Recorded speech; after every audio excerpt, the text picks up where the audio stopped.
ស្ងួនពុំងាយប្រនឹងថ្លើមថ្លៃកាអេវចរណៃល្អអ្វីម្លេះទេណែញថ្ពាល់ស្រង់មានស្នេហ៍ល្អជាងខែរះពេញបរមីទៅទៀតចង់តែច្រៀងបំពេឲ្យគេចង់កុំផ្លែងឲ្យស្រីញញឹមចង់ចាប់ញីទាំងព្រឹងប្រលឹម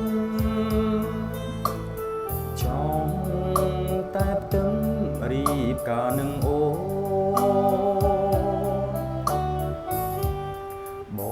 សុំថាពីចំងាថាបឆំឆាយក្នុងក្តីស្រមៃ